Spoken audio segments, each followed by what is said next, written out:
Pittsburgh's Bill Fralic was college's top offensive lineman. He was so dominant, he inspired the creation of a new statistic, the pancake block.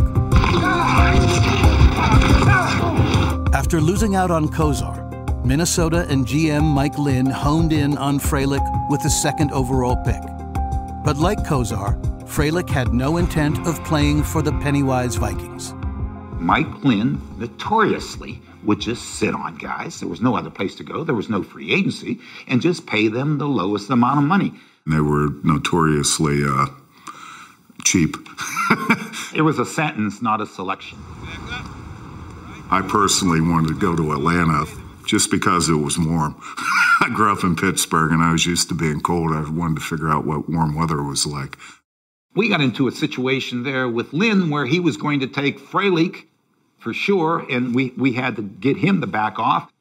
I called him straight up and said, "You're just making a mistake. I don't know what you've heard about me, but let me tell you straight up, I'll fight you all the way on this thing. He won't come here." You ever watch wrestling, WrestleMania? We're in the second year of it. Bill Fralic loves that stuff. We had a guy in Pittsburgh named Bruno Sammartino, who was a WWF legend, just by having the connection there and, helped us. It was an option, albeit not a good one, an option. Frazzled by Fralic's wrestling bluff, Minnesota committed a draft day blunder. It left the normally cool commissioner with his head spinning. Come on, Pete, the time's run out. All right, Minnesota temporarily passes. The third choice is Houston, obtained from a trade with Minnesota. So Houston is now up.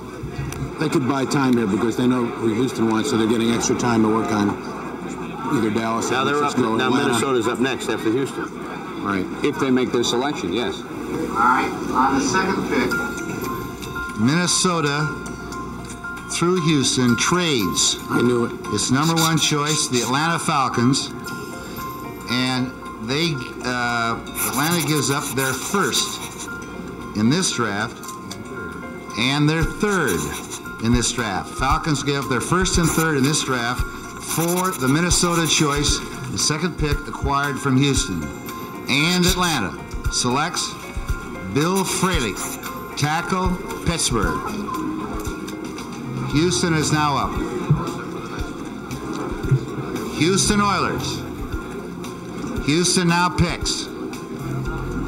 Houston picks on the third choice of the first round, Ray Childress, defensive lineman from Texas A&M. Right. Next up, fourth selection in the first round. Next up, Atlanta. However, they've just traded that pick to Minnesota. So it's the Minnesota choice through the trade with Atlanta coming up next. The Vikings certainly didn't end up on the short end of the stick by me and Ralph telling them to leave me the hell alone. They ended up with Chris Dolman, my teammate in college. We had a miserable senior year, so, to have two guys drafted in the top 4 picks for a 3-7-1 team was probably a little bit surprising. Yeah, he's a projection, too. He's a down lineman that's projecting to linebacker, and there used to be a rule of thumb. When you're drafting this high, you take sure things, not projections. This shocks everybody. I think even you could hear the crowd in here, George, just went, oh, wait a minute. Minnesota got the last laugh. After getting rejected by Kozar and Fralic, their third choice ended up enjoying a Hall of Fame career in the color purple. Tough work. The result was good for Fralic, too. He avoided the Vikings because of their frugality. It was a scheme that rewards him to this day. The top pick above him, Bruce Smith, got $2.8 million total. That's what the deals were in 1985.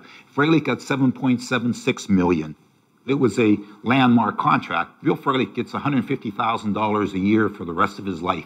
He's been getting it for the last 20 years. And probably my dad cooked up that concept, which was a good one to keep me from spending all that money as a young, dumb 22-year-old. It was called the Rabbi Trust. No one's ever done one before, no one's done one after. We were all living pretty good. As for the WWF, Fralic did enter pro wrestling in 1986 when he took part in a 20-man battle royale in WrestleMania 2. He was eliminated by Big John Studd.